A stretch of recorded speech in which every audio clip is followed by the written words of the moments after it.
Welcome to a British Potato Reacts. Today we are watching Griffin's video on the Microsoft and Activision Blizzard transition. Okay, let's watch.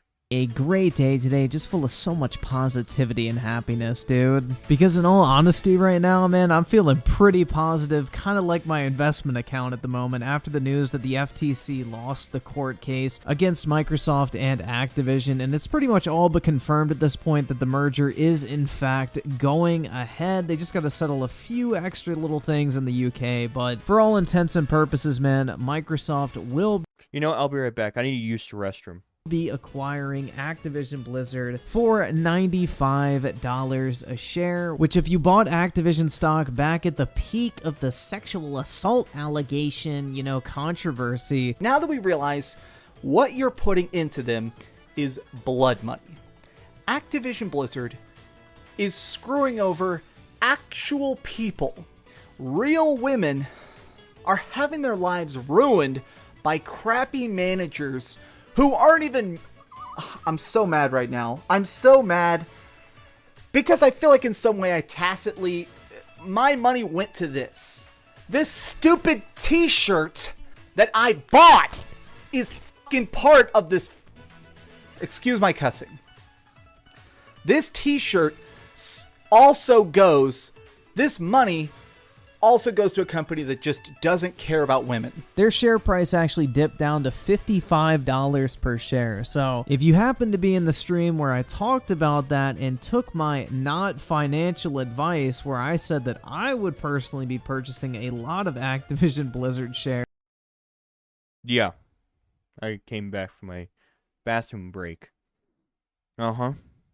At $55 a piece, then you probably made out pretty well, and you're probably feeling pretty wealthy right now. But it has been a long and arduous process to get to this point, and in all honesty, bro, it really shouldn't have been, because I really am against, the government stepping in and saying, oh, hey, Activision shareholders, you all voted to sell your company for X number of dollars. Well, tough shit, we don't want you making money. And personally, I am 100% against that sentiment. I don't think any government should give a fuck about video games in all honesty, because what we're talking about is an industry of zero consequence. Nobody's life is being changed by whether or not they could play a video game in Xbox Game Pass or not. And if you're one of the I'm not people doing who are anything out there actually I'm just claiming that this reacting to a does video, have a making significant some money impact off of on your it. life, then I think a life is exactly what you're fucking missing at this Okay, point. thank you. But in all We'll be honesty, here man, I'm just glad 30 this minutes? shit's over Okay, with. thank you. Not just because I'm getting paid, because in all honesty, this should have never been as big of a process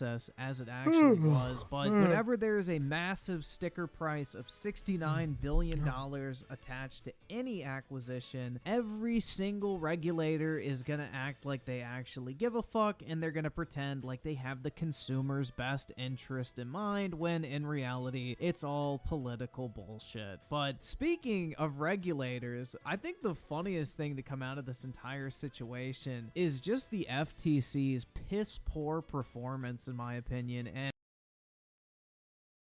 Yes. And Lena Khan, the chair of the FTC, came out of this shit looking like the biggest PlayStation fangirl I think I have ever seen in my entire life, because the FTC's entire case literally just came down to, we want to protect Sony, and Sony would be hurt by this merger. Now, keep in mind, she's the head of the Federal Trade Commission, which is supposed to protect United States consumers. She was more concerned over a Japanese company maintaining their market dominance in the United States than promoting two American companies merging and competing with two Japanese companies that dominate the console market. It's absolutely fucking incredible. But she got grilled by Congress, and I just want to bring up a few little highlights. And yet you decided that a company with a market cap of about 10%, that of Pfizer, somehow would be anti-competitive if it assimilated a new took on something that would be new, that it had helped internally produce before spinning it off. You're failing in that, you're going to fail. You then took on Microsoft. Microsoft's a big company. Everybody up here seems to want to beat on anyone that has over $1 trillion market cap. And when you served on the committee, you were big on, if you were over $1 trillion, we need to break you up or stop you. No way. However, that merger that you lost the other day is one in which a protected market that Sony enjoys in Japan, a company that is already larger, needs competition. The reality is we are a global market, and you are thinking only of who you want to go after for some reason. And I cannot find your logic, and I believe that it begins at the top. I do. When you blamed your staff and said staff decisions, shame on you. The fact is you run this organization, and its left turn came when you took over, not with the staff that many of whom would have already been there. Yep. And this is my question to you. Definitely. If cancer patients die because Cancer's bad. you had blocked the merger, which you didn't because they went forward Cancer's over your very bad. objections and will continue to fight you. Cancer, no If good. cancer patients die because they don't have the money to bring this technology forward, where is the consumer benefited? And I know that you're going to say, Illumina is currently pending, we're still working on it, I can't answer. It's interesting, you can answer yes or no to the Democrats, but you can never answer simply to us. But I'll give you a chance. If something is not on the market and an organization of two companies say we want to merge to bring something to the market, where does the FTC see anti-competitiveness? Briefly, if you can answer.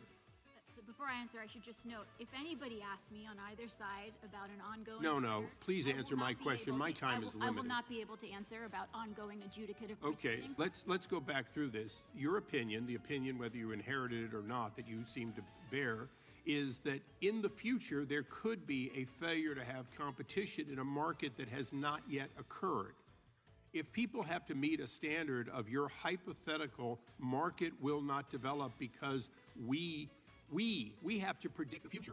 If your ability to predict the future is so good, how is it you could not predict that you were going to lose 4 out of 4 cases? How is it you could predict the future of markets when in fact the stock market can't even do it? I would contend that you have overstepped your boundaries and your $500 million budget is being wasted. And I, for one, will not support your $160 million increase. And they are seeking a 25% reduction in funding for the FTC today. Actually, the Appropriations Committee is going to be passing that government funding bill. So actions have consequences, Madam Chair, and you're about to see what consequences your actions have had. So not only did she get absolutely shredded in the session of the Judiciary Committee, but, the FTC actually ended up losing 25% of their funding as a result of her piss-poor performance at the helm of the Federal Trade Commission. So not only are PlayStation fanboys looking like complete ass-blasted losers, taking L's left and right, but Lena Khan and the FTC are coming out of this with a 25% reduction to their annual budget for this exact case. Like, you really can't make this shit up, and it's absolutely incredible to see. Me, a year ago, would have never expected it to excel to this point, bro. But that brings us to the next point here. Our boy, lion-crying Jim Ryan probably took one of the biggest corporate L's I think I've seen in the gaming industry. And in all honesty, man, I would not be surprised if he lost his job over this in a few months, because this was the biggest fumble I think I've ever seen in quite some time. Because right after the FTC's ruling came out, and basically the appeal was denied, and it was basically all but confirmed that Microsoft would be moving ahead in purchasing Activision Blizzard, lion-crying Jim Ryan finally chose to come to the table and sign the 10-year deal for Call of Duty on PlayStation that had been offered to him since the very beginning. And this shit's really great, too, because I think this is a great deal for both Sony and Microsoft and Xbox and PlayStation players, because, Microsoft on one hand needs the PlayStation in order to maintain Call of Duty's market dominance, also to capitalize on all the revenue that Call of Duty brings in from PlayStation consumers. Not to mention, PlayStation needs Call of Duty on their platform to maintain their position of dominance in the console market, because a large number of people do primarily just buy a PlayStation to play Call of Duty. So it's kind of like a symbiotic relationship. Microsoft needs Sony, and Sony needs Microsoft in the situation. And I think it works out perfectly. I am never in favor of people having a game's ability to be played stripped from them. If I had my way, bro, every single game on every single platform, I know it's not realistic, but in an ideal world where we can all circle jerk each other and sing Kumbaya regardless of what console or platform we play on, I wish every game was available on every single platform. So overall, I think this is a really positive thing, but I think what makes this such a monumental failure for Jim Ryan is he really overplayed his hand, dude, at every single opportunity. Like, this guy was out here crying in front of regulators, acting like Fail with his a big entire F. business would collapse if Microsoft somehow managed to buy Call of Duty. They would It's a steal the fail with a secrets of the big F. PlayStation 6. They would completely destroy their position in the console market. Like, this dude was the boy who cried wolf times 100, man. Like, I this know guy was about on that some book, wild The shit Boy Who Cried consistently Wolf. ever since this deal was He announced cried back about the 18 wolf. months ago. This guy has been an absolute fucking That's clown crazy. show to witness in real time. And well, No it turns way. out that all of that shit was absolutely meaningless, and he eventually came around Seriously? with his tail tucked between his pitiful little fucking legs to come and sign the 10-year deal with Microsoft that was offered to him from the very fucking beginning. Only the terms were not as favorable as initially. Now, personally, if I was in Jim Ryan's place, because I'm much more of a tactical person, I guess you could say, but what I would have done is come to Microsoft and said, hey, we're going to help you get this deal, push through the courts, through the regulators, we want this shit to go through, but in exchange for us helping you, we want favorable terms in terms of Call of Duty being released on our platform. Like, we want X amount of revenue cut, we want to ensure feature parity, we want to have the ability to maybe market the game as well as you guys on our platform, even if Xbox is marketing it on theirs. Like, they could have made the deal a lot more favorable if they would have come to the table and maybe helped Microsoft push this through, but instead, I think Jim Ryan made a massive tactical mistake and just completely chose to shit his pants out in public, and it completely fucking backfired, because now he's back to square one where this shit originally started with absolutely nothing to show for it. And I would not be surprised if he somehow gets fired over this, because I think Sony, if I was in charge, I would not be fucking happy with his fumbling of this entire situation, where he genuinely had a chance to maybe work out an extremely favorable deal for the PlayStation platform moving forward with their relationship with Activision under Microsoft. And I think he completely ruined any chance of that happening. So again, man, people are just consistently taking L after fucking L after L in this situation. And I think after Lena Khan, I think Jim Ryan is the clear runner-up in all of this because this guy absolutely embarrassed himself and embarrassed the company he represented publicly time after time in an attempt to desperately block this deal, only for it to eventually be approved, and him having to sign the deal with Microsoft originally offered him only with worse terms. Now, of course, man, with anything related to the console industry, you have your wonderful group of console fanboys who love to play armchair analysts who provide just some of the hottest takes imaginable in this situation, and, you know, dude, I don't really think it gets any better than this. Get it, take it Microsoft, and watch them crumble, because guess what? I think it's going to make Sony and Nintendo even stronger, because if Microsoft's going to be this Pac-Man scooping up all the has-beens and all this other shit, the power of their cloud, nobody's coming there for all this content. And also, what this does, this hurts any kind of innovation at Microsoft, because if you're just buying something that's already pumping out milk, are you going to come up with new ideas? You're just going to let the cow pump the milk and just let it make money and let it do what it does, and guess what you do? You sit back and collect the check. You don't innovate, you don't do shit. You just sit there and make server blades and do that. If Microsoft fails at this acquisition, that's why I did the title the way I did it. Xbox gamers are fucked and they don't know it yet, either way.